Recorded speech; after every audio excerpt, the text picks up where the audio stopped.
Yesterday Upon the Stair. Written by Pit Piper of Doom. Read for you by Gemini Wishes. Chapter 14. Pretty close one there, Midoriya. Ojiro laughs. Izuku winces as he takes a seat in the stands with Ojiro on one side, and Ida and Uraraka on the other. He's fresh off of a conversation with All Might with a few things to think about. But that's okay, because he's retrieved Mika for the time being, and Mika has this strange ability to make his thoughts less loud. Now, she settles easily into his lap, purring when Ida reaches over to give her ears a scratch. Sorry, Ojiro, he says with a sheepish grin. Even after all your help, I still almost blew it. It's cool. What matters is you pulled through, his classmate tells him. I have to admit, I didn't catch what you did, Midoriya, says Ida. The angle was wrong, and I didn't have a good view. Yeah, you moved really fast, Uraraka adds. It looks like you scratched yourself pretty bad, though. Is your face okay? Does it look bad? Izuku rubs at his still tender skin. It still stings a bit from Rei's nails, but he's not bleeding and it doesn't appear to have broken skin, so there was no need for Recovery Girl's help. It's not too bad, she assures him. Mainly just looks like welts. That was pretty cool, though, that you muscled out of that mind control. Ojiro looks sheepish. I don't know if I could have pulled that off. Well, I have a pretty thick skull, apparently. Izuku laughs nervously. The less he says about how he broke free, the better. Eager to change the subject, he turns back to the match about to take place before them. He leans forward eagerly, focusing on the two figures in the ring below. Sero stands on one side, Todoroki on the other. It's not that he disrespects Sero in any way, but if he were the betting type, his money would be on Todoroki. Still, though, it's worth it to see how this match goes, either way. Whoever he ends up facing, he hopes at least that he can get some good data out of watching this match. It'd be nice to see if fighting Sero can expose any weaknesses in Todoroki, or vice versa. Crack! Or it'll end in 3 seconds, and wow, Izuku really needs to pee all of a sudden. There is a glacier jutting out over the top of the stadium, jagged spikes stretching toward the sky.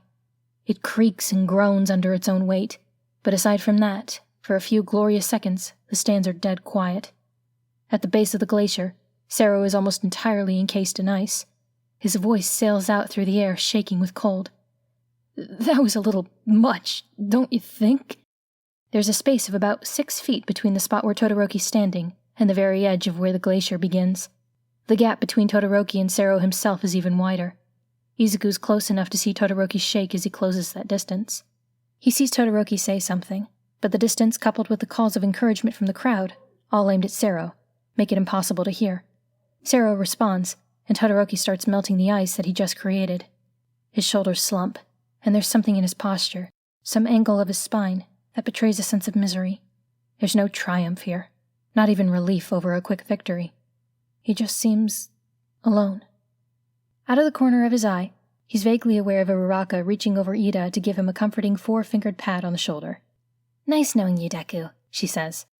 Izuku can't tear his eyes away, for all that there's nothing helpful that he can glean from this. What can he possibly learn? That his next opponent can one-shot someone from 6 to 9 feet away? 6 to 9 feet. Rei's cold hands clutch at his sleeve, and Mika rolls over in his lap to do paw presses against his stomach. 6 to 9 feet. That is so much room.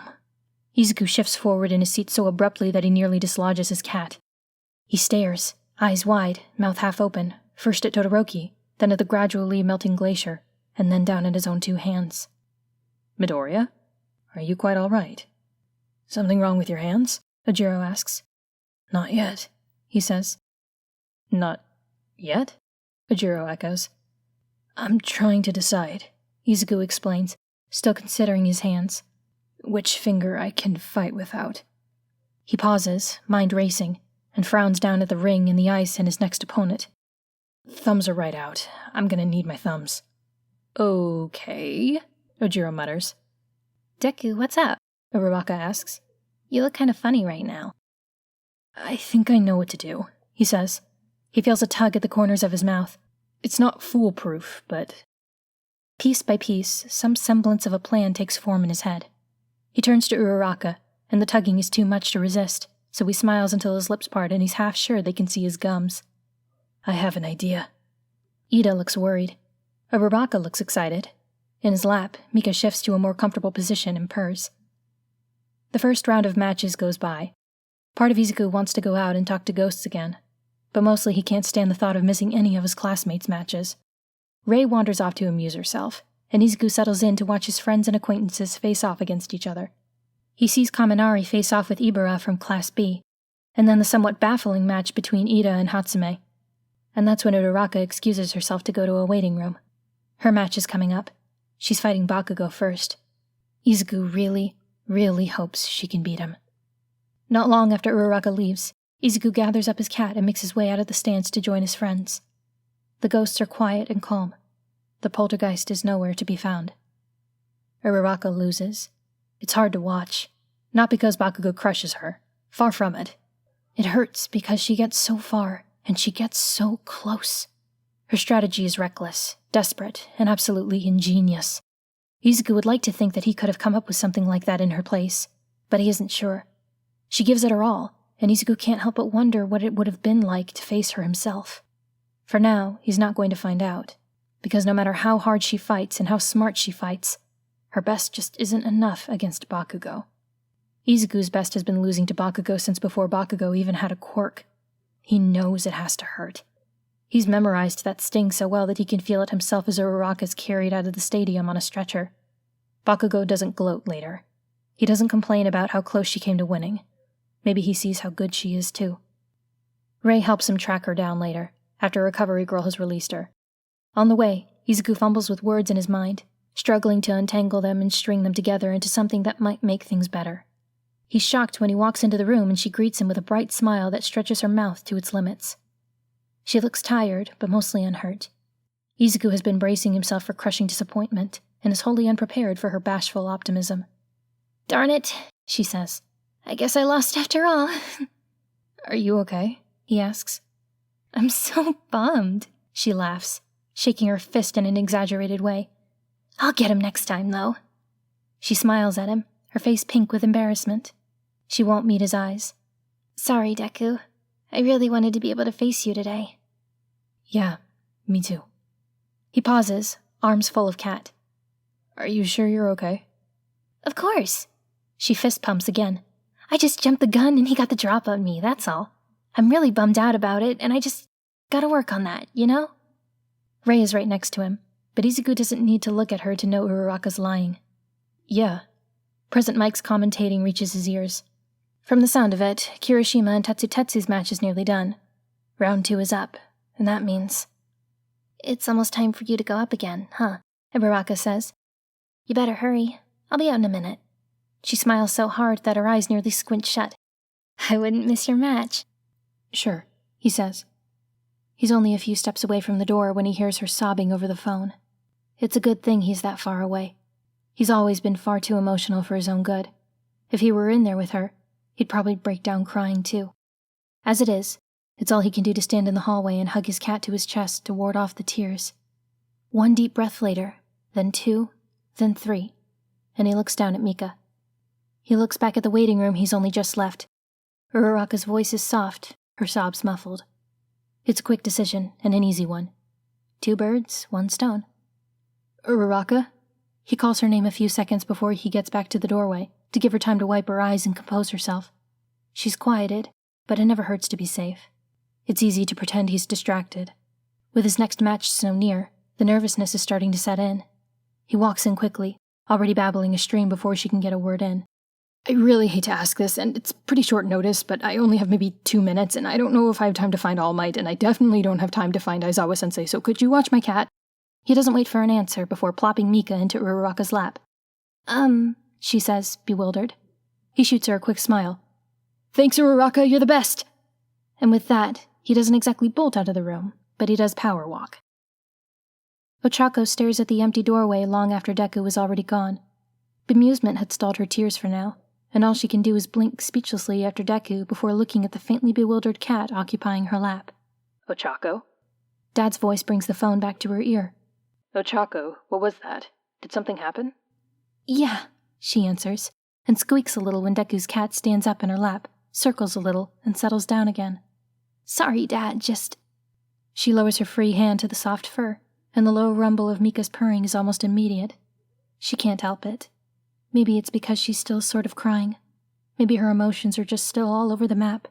But Ochako sits in the empty waiting room with a purring cat cuddling up to her, and giggles. "It's just one of my friends," she says at last. I think he was trying to cheer me up." "Well, did it work?" Dad asks. Mika pushes her head into Ochako's hand, demanding more petting. Ochako's eyes still sting, and her face feels stiff with dried tears, but it still makes her smile. "Little bit," she answers. "Good. I'm glad you have friends like that, Ochako. I'm proud of you, you hear?" "Loud and clear, Dad." She learns an important lesson that day. That crying your eyes out with your best friend's cat purring like a plane engine in your lap is a whole lot better than crying your eyes out all alone. "My little brother's feelings hum like he's full of bees. That's how nervous he is. Nervous for the fight, and nervous for what he's just done, leaving Mika in his friend's lap. The questions buzz in his head, and I can't hear those, but I can guess what they are. Did I do okay? Did I make it better instead of worse? Was that right? He doesn't need to worry. We're not so far away from her that I can't feel it. It was right. He made it better. I would tell him that, but there are more important things to tell him, like how the angry ghost from before is close and getting closer, and how the reason why he's close is because..." I tug on my little brother's arm. I point to the nearest corner, where another hallway meets the one we're in. He pauses, and his nervousness spikes when the man walks around the corner wreathed in flames. That's him. That's Endeavor. The angry ghost is with him, quiet for now but still in a temper. There's a second one along with them, and his smile is not a very nice smile, and his laugh is not a very nice laugh. "Oh, hey, you're that kid Suzuki was talking about," he says when he sees my little brother. He nods at Endeavor, smiling his mean smile. "Watch out for this asshole, he's in a mood. He bought a thing of water, and I knocked it into his lap. He chewed out the guy next to him. Funniest fucking thing I've seen all day." The angry one doesn't say much, but Endeavor does, and I don't have to dig deep to feel what's inside of him. He wears his anger like armor and his pride like a second skin. Everything is on the outside, and even if I try to dig deep, it goes on and on and on. He's mad and mean, and he thinks he's better. I don't like him. If he comes too close to my little brother, then I'll make him afraid. "Clever of you," he says to my little brother. "Winning without even using your quirk. I hope you don't think that will carry you the rest of the way, especially if you hope to last against my son." He's a bully, he's a bully, he's a bully, he's a big stinking bully. "But I've heard rumors about you," he says, as my little brother's fear stirs and twists inside of him. "about how your quirk is powerful enough to rival All Might's." His anger peaks, and my little brother makes it look like he isn't strangled by his fear. "Come away," I tell him with my hands. I don't need to urge him. He's walking faster now. He wants to get away. My little brother doesn't like bullies. "My Shoto has a duty to surpass All Might," Endeavor says, before we can escape. "His match against you will be an excellent first test." "You are nothing," is what he really says. "You are not a challenge. You are something to be stepped over." He should hope that he doesn't die too soon. If he does, then Mr. Okamura will have to wait his turn. No one talks to my little brother that way. "So you do well to at least try to give him a proper challenge," Endeavor says. "I don't want to see a disgraceful match." My little brother's anger spikes, so strong and white-hot that I mistake it for my own. The fear has to move out of the way because now the anger fills him from his heart to his throat. He would make a frightening ghost. He smiles. "Well, now I'm torn," he says. Endeavor asks him why. "I was going to do that anyway," says my little brother. "But now I kinda don't want to." "What?" "I'm bad at doing what I'm told," my little brother goes on. "Ask anyone." Endeavor bristles, anger sharp like thorns. "You, don't worry," my little brother says, and keeps walking. "I'm not gonna lose out of spite. That'd be stupid." Endeavor seethes on the inside, but inside or outside doesn't matter to me. "Clearly your quirk isn't the only thing similar to All Might," he says. I am not All Might, my little brother says, and his anger burns hot, but his voice is cold, cold, cold. That's obvious, says Endeavor, and he reeks with contempt. Good, says my little brother. And Todoroki isn't you. That's pretty obvious, too. Endeavor has nothing to say to that, because now it's his turn to choke on his own anger. I laugh and laugh and laugh. Better hurry, my little brother says as he walks away. I bet if you're fast, you can get a new drink before the match starts. It's too bad he's walking away, because he misses the look on Endeavor's face. Hino laughs with me, and my brother's anger makes him smile with all his teeth. Ray stays on the sidelines as Izuku walks into the ring. The walk from the hallways out into the stadium has calmed his anger and at least some of his nerves. It's hard to quiet all of them with Todoroki watching him intently as they wait for the signal from midnight. When it comes, Izuku barely hears Todoroki's voice over the roaring in his own ears. Nothing personal, Todoroki says, and Izuku is already off and running. This first part may be the most important. If he messes this up, then it's all over before it even begins. He's afraid to blink. He's afraid that if he shuts his eyes even for a split second, he'll miss something, or he'll trip, or he'll get the timing wrong. And for this, timing is absolutely everything. He's maybe 9 feet away, and his eyes are on Todoroki's hands. The sweeping motion of Todoroki's arm is familiar. Izuku recognizes it from just a split second before Sero lost. At that moment, his eyes move from Todoroki to the ground between them, and he sees the ice rapidly spreading. Not just spreading, but growing. By the time it reaches him, it'll be high enough to encase him and end the match. Time slows as Izuku steels himself and leaps as high as he can without his quirk. He points his left arm straight down, holding his wrist in his right hand to brace it. Now or never. He pours One for All into his left pinky and flicks. Adrenaline keeps the burst of pain to a manageable level, and he muffles his cry of pain. The ice below, previously rising up to trap him, explodes beneath a shockwave of air, springboarding him higher into the air. The impact sends ice shards and mist flying, and he lands in the thick of it. The landing jars his ankles but doesn't injure him, and he's already moving again the moment his feet touch the ground. The mist is disorienting but far from blinding, and he can see Todoroki just a few feet away, blinking in surprise. Izuku comes at him from the left side, arm cocked back, and punches Todoroki straight in the eye. He's rewarded by Todoroki's grunt of pain, and it takes every ounce of self-control not to make one of his own. In his mind, he can already hear the lecture he's probably going to get from Miss Shimura. If I told you, I've told you 1,000 times, Short Stack. Your finger bones are delicate flowers. Skulls have one job, and that job is to keep your squishy little brain from getting splattered. If you introduce one to the other, you won't need One for All to crunch your hand. He's pretty sure his fingers aren't broken, but if they are, then it's nowhere near what his quirk normally does, so he doesn't let up. He can't afford to let up. Todoroki staggers under that first punch, and Izuku aims another toward his ribs before he can recover. On the left side, always on the left side. It doesn't take long for Todoroki to catch up, but Izuku keeps at it, chasing that left side and aiming blow after blow. If he goes for Todoroki's right, then he might get frozen, but if he goes for the left, then he has Todoroki's own words confirming that there's a pretty low chance of him getting burned. Todoroki himself is starting to see this. Izuku keeps weaving, keeps going for that left side, so Todoroki throws punches and kicks of his own. They're mere seconds in, and it's devolving into a slugfest. His right fist still aches from the first punch, and his left has one useless finger. But he still has legs and he still has elbows. He still has a perfectly good skull, if it comes to that. The plan is almost disgustingly simple.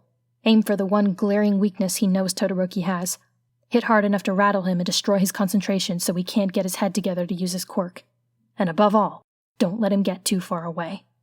He'd realized it when he saw the space between Todoroki and the giant glacier that took out Sero. Todoroki's ice needs room to grow. It makes him good with long range, and not so good when his opponent's right up in his face. So Izuku breathes when he can, and stays in his opponent's face. Besides that first blast, he hasn't even activated his quirk. And yet, from the looks of it, it's working. He can still sense the gap between them. Todoroki is hard to read. There's no warning and no time to duck Todoroki's fist before it splits his lip. He goes in to retaliate and gets a palm to the nose for his trouble. Izuku licks his lip and tastes blood. And yet, landing hits isn't as hard as it should be, considering that he's been training for weeks and Todoroki's been at this since his quirk first manifested. But in the back of Izuku's mind, what little of his brain isn't clouded with pain and adrenaline makes the connection. Todoroki focuses on his ice, and his ice works best at a distance. That means he might not have as much practice with close-range fighting, and half of his body is a glaring target that Izuku is taking advantage of for all he's worth. If he keeps this up, if his stamina holds out and he doesn't make a stupid mistake, then maybe he can win, like this. Maybe he can win, just by aiming for the one place where Todoroki's weak. The thought jars him, and Todoroki sees his hesitation and lashes out with his right hand. Izuku sees the ice crystals forming in his classmate's bare forearm, ducks, and lunges forward with a yell. He hits Todoroki's ribs with his elbow as hard as he can, on the left side. The blow forces a choked cry from Todoroki's mouth, and suddenly the bad taste in Izuku's mouth has nothing to do with the blood from his busted lip. He tells himself that it's a strategy. He reminds himself of what Mishimura said about fighting smart. He reminds himself that Todoroki is the strongest person in class, and that he can't possibly win a fight against him without using every advantage he can scrape together. But it doesn't stop it from feeling gross. It doesn't change the fact that he's latching onto his classmates' fears and insecurities, on something that's caused Todoroki so much pain, and digging his nails into it for the sake of winning. It doesn't stop thoughts like, what if this is the only way he can be strong, by taking advantage of other people's pain? He doesn't feel like someone who's holding his own in a fight. He feels an awful lot like Bakugo, actually. The thought doesn't make him falter. It's the opposite effect. His frustration wells up until it's indistinguishable from rage, and he slams into Todoroki's ribs with his elbow again. This time, when Todoroki gets knocked back, he falls to one knee. "Are you kidding me right now?" Izuku's voice cracks on the way out. He wonders what he must look like, yelling his head off with blood running from his nose and mouth. Todoroki blinks up at him, shock registering in his eyes. "You're supposed to be the strongest, aren't you?" Izuku's voice is ragged as he fights for breath. "After everything I had to go through to get into this stupid school, I can take the strongest kid in my class without even using my damn quirk?" He feels a breath of cold before he sees ice form, and he lunges again and closes the distance, right before slamming his foot into Todoroki's face. At the last moment, he tries to soften it, and maybe that was stupid. Maybe he could have won the fight by knocking him out and dragging him out of bounds by the collar, but he's too upset to care. It still connects, and the blast of ice goes wide. Some of it crystallizes on Izuku's left side, but it's barely a glancing hit, and Izuku breaks it off by slamming his shoulder into Todoroki's chest anyway. "You can use your whole quirk," Izuku yells. "You could have taken me down in seconds if you just used your whole—" Todoroki's eyes flash. "I will not," he snarls, and Izuku retches when Todoroki's knee crashes into his stomach. "You heard me, Midoriya." Izuku's ears ring as he tries not to bring up what little there is in his stomach. "I told you, I'm going to climb over you with my right side only." "Great job so far," Izuku chokes out. "I don't need—" Another blow to the ribs. "That bastard's power!" Izuku ducks a right hook and aims a punch at Todoroki's stomach, but his classmate braces himself for it. "I'm going to climb to the top without it." Izuku's crouched low at this point, and when he thrusts himself upward, his forehead meets Todoroki's chin. It hurts, but judging by the choked sound Todoroki's making, he made his classmate bite his tongue. "Without his power?" he snaps. His temper makes him stupid. It makes him cruel. "You're kidding me, right? It's a little late to be saying that, don't you think?" Todoroki's bared teeth look bloody. "I will not." "Oh, I'm sorry," Izuku yells, as Todoroki turns his head to spit out bloody saliva. "Remind me, which one of us got in on whose recommendation again?" It's cruel. The words taste filthy as he says them, but he spits them out anyway, and retribution is immediate. He takes the punch to his left eye, but it's different this time. It doesn't just hurt. It stings and burns, and he staggers back with a cry of pain. His neck hurts from the whiplash, but that's not the most pressing issue. The most pressing issue is that his hand is coming away stained with red. He opens his eye, and blood stings when it runs in. He closes it. He'll have to make do without depth perception. His vision is narrow when he looks at Todoroki and finds his classmate staring at him, wide-eyed, with his right fist encased in blood-smeared ice. They recover at the same time, and Izuku notices in the back of his mind that there's an awful lot of space between them. There's no time for plans as the waves of ice come at him, so Izuku doesn't think. He just moves, and his right arm shatters when he calls for One for All to block. The ice explodes with a thunderous crack, and it's just about loud enough to drown out Izuku's yell of pain. It's not just the impact that hurts. There's kickback from the punch, and when all is said and done, his arm hangs limp and useless at his side. Dimly, he hears Present Mike and Aizawa's voices through the speakers, but he's past paying attention and he is not finished. Can you understand why that pisses me off so much? His voice cracks as he gets in Todoroki's face again. It's hard to deal damage when he only has one working arm, and that one arm has a broken finger. But this can't end now. He's come too far. He wants to win. But even if he doesn't, he'd like to feel like he did something. It took everything I had. Todoroki flinches away from a punch, and he uses the distraction to kick out at his leading foot. Everything, just to get into this school. He sucks in a breath. Do you have any idea how annoying it is to see you literally half-assing it? Blood from his nose and lip runs into his mouth again, and he spits it out to the side. What, do you think we're all so weak that you can come out on top without giving it your all? Well, I am beating you, Todoroki says through clenched teeth. Do you really think you can win with that arm? Yeah, congratulations. Izuku's voice drips with sarcasm. Sure, you can beat me when I have one working arm and one working eye. Good for you, Todoroki. If you use half your power, you can beat half a person. He thinks of Uraraka, whose best still lost against Bakugo, and Ojiro, who bowed out because he hadn't been given the chance to try for his own victory. God, you're so annoying. Everyone here is giving their all. He thinks of Shinso, whose quirk is perfect for taking out villains but missed his chance because it's useless for taking out training robots. Kids who aren't even in heroics are giving it their all. I can't quit playing around, Izuku yells. Do you really think you can beat Bakugo like this? Do you really think you can half-ass being a hero, saving actual people? Todoroki kicks him back until he has just barely enough room to throw more ice. I can't! Even when Izuku sacrifices another finger on his left hand to take out the frozen wave, Todoroki's voice still pitches above the blast. What do you mean you can't? Do you even know what it's like? Todoroki cuts him off. Another wave of ice, and Izuku repeats the maneuver he'd pulled off at the start of the match. The only fingers he has left are his thumb and index finger, but it takes him in close again. He catches himself with his back to Todoroki, and he feels the cold reaching for him. On pure instinct, his elbow snaps back. He whips around at the waist, putting the full force of his body behind the blow, and he's rewarded when it makes contact, and he feels something give beneath it. Spinning around the rest of the way, he's met with the sight of Todoroki with blood fountaining from his newly broken nose. Tears glisten from his classmate's eyes, and he's not sure if they're a pain reflex from getting hit in the face, or his classmate is just that upset. What's like? Did you see me when you first looked at me? Todoroki hisses as blood runs freely from his nose. Or did you just see Endeavor's son? Izuku stares at him, still half blind. What? It doesn't matter what I do, Todoroki grits out. That's all they ever see. If I use my fire, that's all anyone will see. They won't see me. They'll just see the man who made my mom suffer and threw her away when she broke. His breath hisses through his teeth. I'm not going to give them any reason to see that bastard in me. And for a split second, Izuku gapes at him through one open eye. Oh. And the answer is, yes. Yes, he does know what that's like. How much time has he spent agonizing over the knowledge that a fraud psychic is all anyone will see if he ever reveals his original quirk? Oh. He sees ice forming in Todoroki's right arm when he says, "Bullshit." It's a miracle that Todoroki hears him. What? I said that's bullshit and you know it. His teeth clench. His voice shakes. You're crippling yourself for spite, and it's stupid and insulting. All you're doing is wasting something that some people would give anything to have. Didn't you hear me?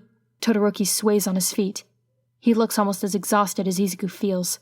All they'll see is, then show them they're wrong, Izuku yells. At least you can. If they don't see you, then make them see you. But what was it that Mom had said about his quirk? But nothing, Izuku grits out. Now stop messing with me already so we can finish this. My father. I'm not fighting your fucking father right now! His voice cracks and scrapes raw in his throat, and for a moment Todoroki stares at him. He would be wide-eyed if one of them weren't swelling shut. Izuku's temper is frayed thin. And neither are you. He's not standing in this ring right now. We are. Now both eyes sting, not with blood, but with tears, and his mother's words finally come to him. Your quirk is your own and no one else's, So hurry up and use it already! He catches sight of Todoroki's wide eyes one last time, before his classmate bursts into flame. Well, he thinks, as the blast kicks up a wind that blows his hair back. The match was fun while it lasted. You're damn crazy, you know that? Comes Todoroki's voice out of the mess of power before him. Fire on one side, ice on the other. You might have won that, but no, you just had to run your mouth, and go out of your way to— He sees his classmate at the heart of the storm, staring at him with eyes blazing. Why? Izuku can't tell if Todoroki can even hear him. You looked like you needed help. You can't win this, Todoroki tells him. Probably not, Izuku says, shrugging his one good shoulder. But we can at least make it look cool, right? This time, when he bares his teeth in a grin, Todoroki smiles back. The world goes white for a while. When it comes back, Izuku is flat on his back, outside of the ring, with Rei's hair tickling his nose as she leans over his face. Everything hurts, and defeat has never tasted so much like victory.